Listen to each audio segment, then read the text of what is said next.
The assembled ones are angels, but again, not angels as we know them. These heavenly beings are showing very human qualities, although the start of the story is before the creation of man and the world. They live in a holy haze of praising their God, who they call their common source. They've come to use their angelic status as a defence against progress and development. They're in a rut. Lucifer has seen that each angelic being is a unique individual, and he's waited long for a change. He says he waited for another to be first, but decided at the start of the story that there's been enough of darkness, and so he initiates the so-called fall from pre-created darkness into light. The assembled ones see him fall, and then do everything they can to resist the temptations of Lucifer to create change that will open their eyes. And opening the eyes here, of course, means to become conscious. Usually makes it clear later on that this assembly, like all assemblies on earth, is created by a group of beings who in their hearts perceive themselves to be weak and see the possibility of strength in numbers. And later in the book, on page 41, he says, surely those who assemble together are hard to help and have little understanding in them. So perhaps now's the time to go home. Usually it's taught on other occasions about a committee as a passive function, an organisation with the intent of inhibiting action. And he says don't be fooled by subcommittees. And remember that the parts of your body, your thinking and feeling and willing, can be subcommittees. Groups create what might be called peer pressure, identification with the group, which Eugene sees as the greatest barrier to the evolution of consciousness. He then follows the evolution of Lucifer, defined through his changing names, Satan, Beelzebub, Belial, and we'll look at the detail of those in a few minutes. And he goes on to challenge us further by seeing the spirit of Lucifer as the spirit incarnate in Jesus Christ. So in all but the earliest copies we have a forward and an afterword, and we're going to have a look at those in a bit more detail. They explain and they elaborate the text. Is there anybody who hasn't got a copy of the afterword available?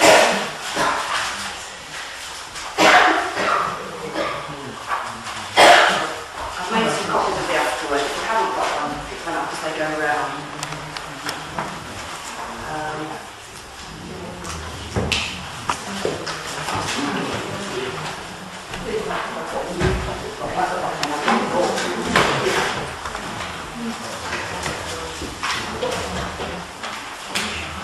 And then we'll go through the storyline after that.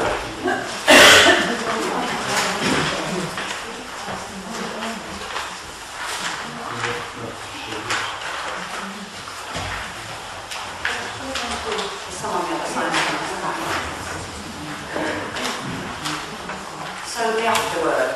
I'm going to read it right through and make a few comments as we go through. Because it's worth reading before we look at what the story says. Power and potential capacity to feel itself cannot actually feel itself unless it encounters a resistance to its effort. That is one of usually absolutely basic exercises, isn't it? Power feeling itself. Hand up please, push the air. Feel silly, do it everybody. Push the air, feel the resistance of the air, but not a lot. Push something else, your neighbour, or your knee, or a chair, or something further. Feel the difference between pushing solid matter and pushing into air. I have to say, in this experiment, could be the whole meaning of the book, so well worth taking note of. Usually says that on this fact depends the solution to the whole problem of human evolution. Man is a modality, we're back to reading the afterword. Man is a modality of sentient power, a way in which universal energy manifests itself to itself. Universal energy can act particularly only in a particular, that is, only in the individual being which serves as a point of focus for the universal. Infinite power, if it were to remain infinite, would not manifest itself to itself. Whatever its infinity of possibilities, these would remain eternally hidden in the mystery of its own infinity. But such an infinity would not realise its capacities. It would be in a state of infinite inhibition. We're looking here at the state of God prior to creation. To itself, as a power able to feel its own condition, it would experience itself as totally self-frustrated. Such frustration of its own potentialities for action would be to it what we, in human terms, would call total intolerability. We have no grounds for thinking that the infinite power should have remained in this state of infinite inhibition, and we have the evidence of our own presence in existence to demonstrate that it did not do so. We have all ways of expression of the infinite sentient power. Whatever the motivating principle of our actions, they are derivatives of this infinite power.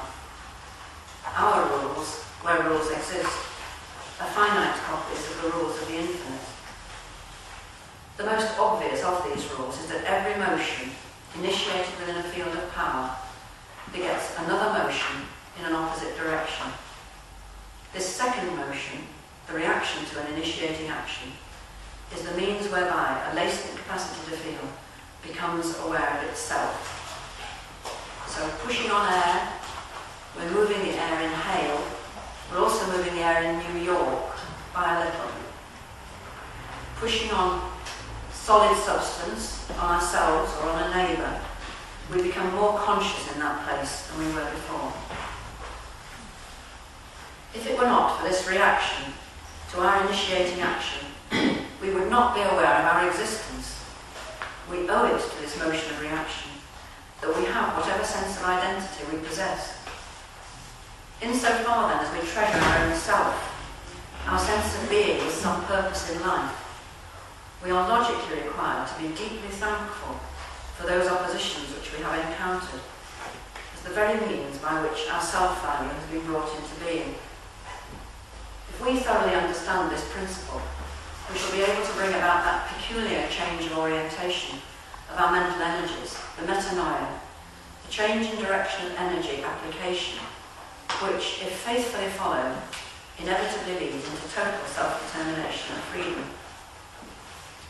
Free total self-determination is what is meant by spiritual creativity. It cannot be attained without the will, conscious embracing of the great law of the infinite sentient power, source of all being.